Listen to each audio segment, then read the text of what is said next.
Ang tagalupa na viral ang mukha. Bip, bip, bip, bip, bip. Bumibip, bip, bip, bip, bip, bip, bip, bip, bip, bip, bip na ba? Ang lahat. Martian. Enrico Pañero. Bip, bip, bip, bip, bip. Bip, bip, bip, bip, bip, bip. Bip, bip, bip, bip, bip. Tiktilaok! Tiktilaok! Bip, bip, bip, bip, bip. Ito na ang 101.1 Yes FM Balitang Oy, kanina mga Yes Friend ay nabanggit namin sa inyo kung sino yung nangunguna sa presidential election race base yan sa Pulse Asia Survey kung saan ay ginanap noong June 28 to July 6. Yan na kung saan ay 1,200 na mga katao ang tinanong face to face sa Luzon, Visayas at Mindanao at nanguna nga dyan si VP Sara Duterte na merong 49%.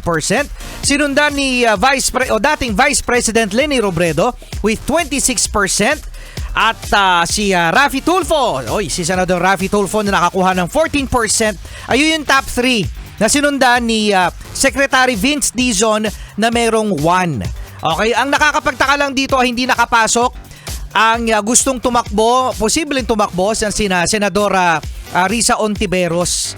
Kasi meron siyang paramdam na kung may chance siyang tumakbo at mapili, tatakbo siya. Yan. So sana makita na natin si Senadora Risa sa mga susunod na survey.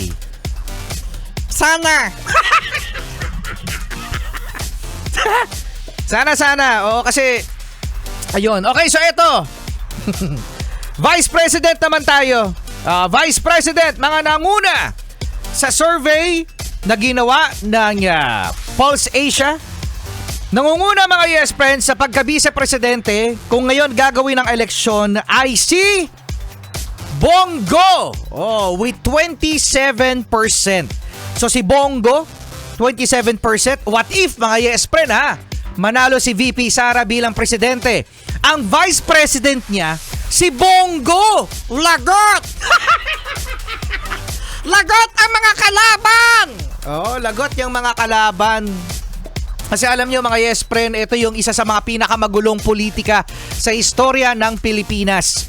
At ito, dito natin makikita na ang mga nakaupo ngayon ay kalaban, ang mga Duterte at saka yung team Duterte. Yan sabihin niya nating team, mga alay ng Duterte. Si Bongo, alam naman natin mga Yes Friend, na sanggang dikit ni dating presidente Duterte itong si Bongo at ngayon ay nangunguna sa pagka-vice presidente. At tandaan nyo mga Yes Friend, natatakbo yan si Bongo as senador this coming meaning tatakbo siya for this election sa 2028. So hindi alam kung siya pa rin ba ay magsesenador o tatanggapin ang pagiging vice-presidente kung kanino man siyang partido.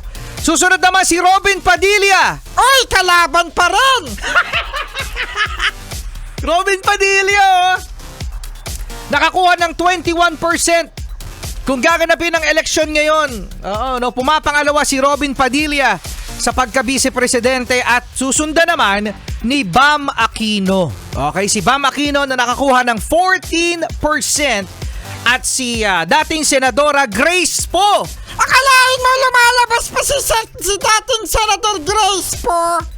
Si Senadora Grace Poe, dating Senador Grace Poe na nakakuha ng 14% at sumama din si Senador Erwin Tulfo. Oy! Laging galit yan. Laging sumisigaw yan sa mic. Laging sumisigaw daw sa mic. Si Senador Erwin Tulfo, pero siya ay senador pa rin naman baka hindi to posible. Kiko Panghilinan. Oy, lumabas si paring Kiko. Yan na nakakuha ng 4% at eto pa nakakuha pa si si Torre. Si Torre din meron. 0.5%. So magbabago ba to?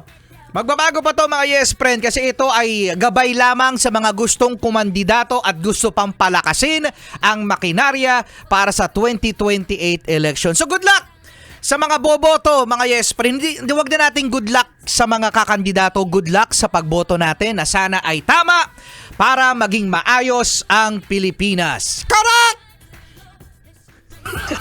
Para may gusto ka pa sabihin eh. Yoko na. Charlie, good morning!